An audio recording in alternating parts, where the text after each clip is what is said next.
لە ئێوارەیەکی هونەریدا لە قەڵازێ لە پارکی شار لە سەر ئەرکی گەنجێکی شارەکە دیداری هونەری قەڵازێ بەڕێوەچوو دیدارەکە پێکاتبوو لە شانۆگەری و میوزیکی سەرشەقام. سەرەتای دیدارەکە بە شانۆگەری ژیان لە سێبەری هیوادا لەلایەن تیپی شانۆی قەڵازێەوە دەستی پێکرد و دواتر تیپی میوزیکی ئەنگۆرا چەند گۆرانێکی کوردیان پێشکەش بە ئامادەبوان کرد. سەرپەرشتیاری دیدارەکە ڕایگەیاند بە ئامانجی بەرەو پێشچوونی ڕۆشنبیری و ئاشناکردنەوەی خەڵکی شارەکە بە گۆرانی و میوزیک و شانۆی سەرشەقام دیدارە هونەریەکەیان ئەنجام داوە.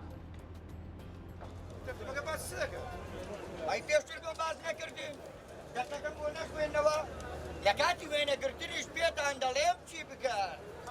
بیرم کەوتەوە زۆر باشە من ئامادەم. باشە بۆچی ئێمە لەو ژیانەی خۆمان ڕازی نین؟ بەردەوام بە دواوە داین کەسانێکی تر بین. هەمیشە ئەوەمان دەوێت کە کەسانی تر هەیە نەکەوەی بە خۆمان دراوە. هەموو ئەوانە دەستە دۆزەخەوە چونکە لە ناوەڕۆکدا شتێکن و بەڕواڵەت شتتر داواتان لێ دەکەم با ڕێز لە یەکتری بگرین، با هەست بە ئازارەکانی یەکتری بکەین، با هەست بە لێپرسراوێتی بکەین بەرامبەر بە یەکتری. دڵنیاتان دەکەمەوە هەر کاتێک فێری ئەو شتان نەبووین ئەوە ئەم هەرێمە شانۆکە ئێمە شانۆ شەقام بوو. ناونیشانەکەی تایتڵەکەی لە ژێر ژیان لە سێبەری هیوادا ناوەڕۆکەکەی تایبەت بوو بە معاناتی خاوەن پێداویستێ تایبەتەکان لە ئەمڕۆی کوردستاندا، هەروە بێتەوە لە ڕووی ئیداری و کارژێڕی ئەو شانەشەوە پەیوەندی بەو جۆرە ئینسانانەوە هەیە کە ئینسانێکی باش بن لە کۆمەڵگادا هەر کەسێک لەگە هەر پلە و پۆستێکدا بێ ئەگەر ئیشێک کارێک ناتوانێت وەکو پێویست ڕای پەڕێنێ واز بێنێ باشترە ئەگەر لە هەر پلە و پۆستێکدا بێ. ئەمە پەیامی ئێمە بوو، پەیامی ئاشتی، پەیامی براتی لەگەڵ خۆیان خەڵک لەگەڵ دەوروبەرەکان دوور و نزیک پەیامی براتی و ئاشتی ڕابگەن.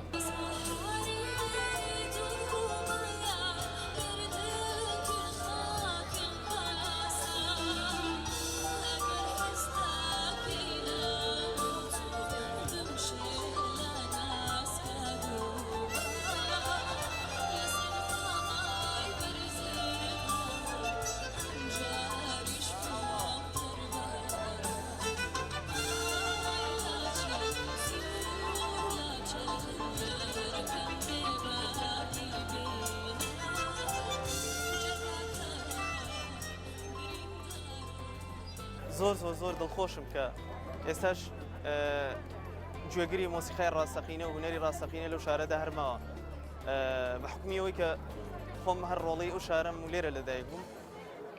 زۆر دڵخۆشم بۆ پێشوازی گەرمەی کە لێمان کرا بەڕاستی، چونکە چاوەڕێی ئەومان نەدەکرد دەمێکە ئەو شارە تینووی مۆسیقا و تینووی هونەر و تینووی کاری جوان ئەو کارانەی کە کۆمەڵگا بەرەو ڕوتێکی تەندروست و بەرەو ڕوتێکی داهێنەر دەبن.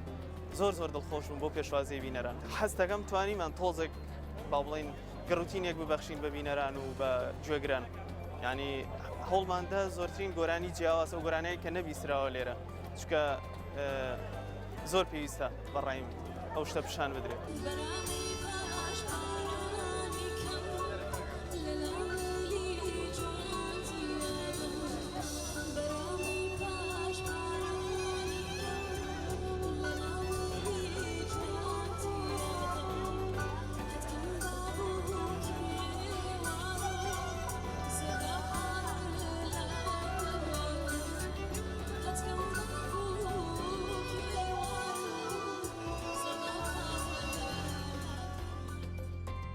ئەمڕۆ لە قەڵازێ کە دیداری هونەری بە سەرپەرشتی بەندە و بەشداری تیپی نواندین قەڵازێ و گروپی موزیکی ئەنگۆرە بەڕێوە چوو.